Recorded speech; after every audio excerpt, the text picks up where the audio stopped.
தமிழகத்தில் மத்திய பாஜக அரசு மும்மொழி கொள்கையை எப்படியாவது திணிக்க பார்க்கிறது. ஆனால் முதல்வர் விட்டென பாரியென உறுதியாக இருக்கிறார். அதனால் இரு பக்கத்திலிருந்தும் வார்த்தை போர் நடைபெற்றுக் கொண்டிருக்கிறது. சமீபத்தில் மத்திய உள்துறை அமைச்சர் அமித்ஷா விட்ட வார்த்தையை முதல்வர் கொடுத்த பதிலடி. தேசிய கல்விக் கொள்கையின் மும்மொழி கொள்கை விவகாரத்தில் மத்திய பாஜக அரசிற்கும் தமிழக திமுக அரசிற்கும் இடையே பெரும் விவாதம் நடந்து கொண்டே இருக்கிறது. இத்தகைய சூழலில் அரக்கோணம் அருகிலுள்ள தக்கோலத்தில் மத்திய தொழில்துறை பாதுகாப்பு படையான CISF-இன் 56வது ஆண்டு எழுச்சி தினம் கொண்டாடப்பட்டது. இதில் மத்திய உள்துறை அமைச்சர் அமித்ஷா கலந்து கொண்டு பேசினார்.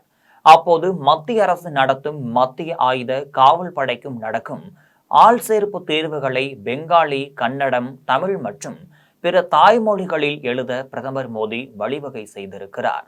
தமிழகத்தில் தமிழ் மொழியில் மருத்துவம் மற்றும் பொறியியல் கல்வியை துவங்க வேண்டும் என்று தமிழக முதல்வரிடம் கேட்டுக்கொள்கிறேன். 2 ஆண்டுகளாக இதை நான் சொல்லிக் கொண்டிருக்கிறேன். ஆனால் அவர் எந்த நடவடிக்கையும் எடுக்கவில்லை என்றார் அமித்ஷா. இந்த நிலையில் அமித்ஷாவின் இத்தகைய பேச்சுக்கு முதல்வர் ஸ்டாலின் எக்ஸ் தளத்தில் எதிர்வினையாற்ற இருக்கிறார். அந்த பதிவில் மரம் அமைதியாக விரும்பினாலும் காற்று அதை அனுமதிப்பதில்லை.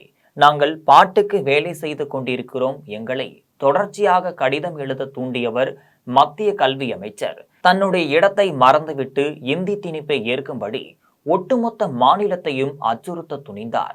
இப்போது ஒருபோதும் வெல்ல முடியாத ஒரு போராட்டத்தை மீண்டும் உயிர்ப்பித்ததன் விளைவுகளை அவர் எதிர்கொள்கிறார்.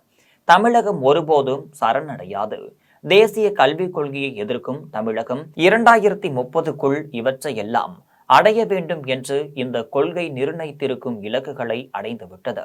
இப்போது இவர்கள் செய்வது PhDக்கு LKG மாணவர்கள் பாடம் எடுக்கும் போல் இருக்கிறது. திராவிடம் டெல்லியிலிருந்து கட்டளைகளை பெறுவதில்லை, மாறாக நாட்டிற்கான பாதையை அமைக்கிறது. தற்போது தமிழகத்தில் பாஜகவின் மும்மொழி கொள்கை கையெழுத்து பிரச்சாரம் சிரிப்பலையாகிவிட்டது.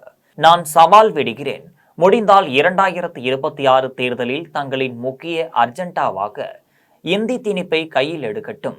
வரலாற்று தெளிவாக இருக்கிறது. தமிழகத்தில் இந்தியை திணிக்க முயன்றவர்கள் தோற்கடிக்கப்பட்டனர் அல்லது பின்னர் தங்கள் நிலைப்பாட்டை மாற்றிக்கொண்டு திமுகவுடன் இணைந்தனர். ஆகவே இந்தி காலனித்துவம் வருவதை தமிழகம் பொறுத்து கொள்ளாது.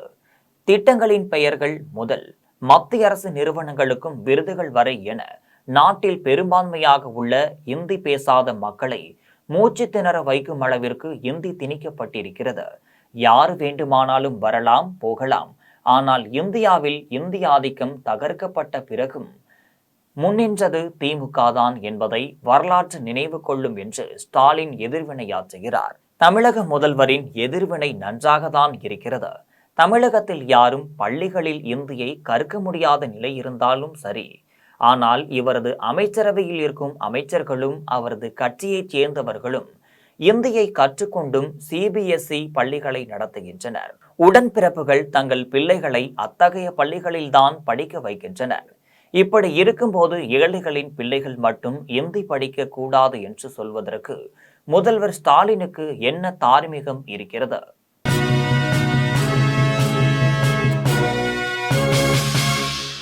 உடனுக்குடன் அப்டேட் தெரிந்து கொள்ள ஜெம் டிவி தமிழ் ஆப்பை இன்ஸ்டால் செய்யவும்.